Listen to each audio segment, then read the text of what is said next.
శ్రీకాకుళం జిల్లా ఆంధ్రప్రదేశ్ రాష్ట్రంలో దేశ రక్షణను పణంగా పెట్టే అగ్నిపథ్ పథకాన్ని వెంటనే రద్దు చేసి పాత పద్ధతిలోనే ఆర్మీ రిక్రూట్మెంట్ చేయాలి అని ఈరోజు కాశీబుగ్గ గాంధీ విగ్రహం వద్ద ఏఐవైఎఫ్ ఆధ్వర్యంలో ధర్నా కార్యక్రమం నిర్వహించారు.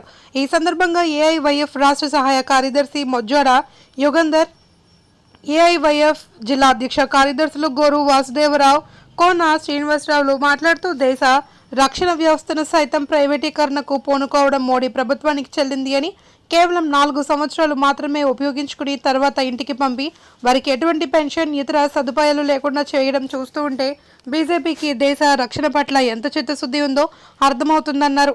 పాత పద్ధతుల్లోనే ఆర్మీ రిక్రూట్మెంట్ చేయాలి అని డిమాండ్ చేశారు.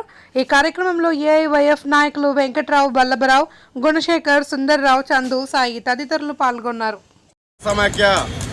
ఏఐవైఎఫ్ జాతీయ సమితి పిలుపులో భాగంగా ఈరోజు పలాస కాశీబుగ్గ కేంద్రంలో ఏఐవైఎఫ్ శ్రీకాకుళం జిల్లా సమితి ఆధ్వర్యంలో ధర్నా కార్యక్రమం నిర్వహించడం జరుగుతుంది.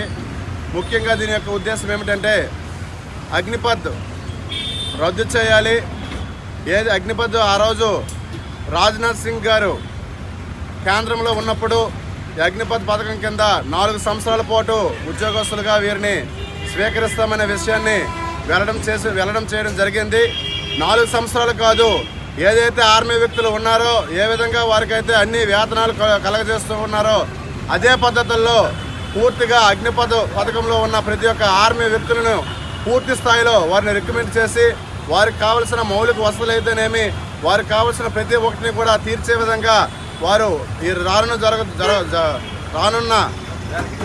పార్లమెంట్ సమావేశంలో జరుగుతున్న సమావేశాల్లో ఈ అగ్నిపథ్ పథకాన్ని పూర్తి స్థాయిలో ఆర్మీ రిక్రూట్మెంట్గా మార్చి వారికి న్యాయం చేసే విధంగా ముందుకు కొనసాగాలని కోరుచున్నాం.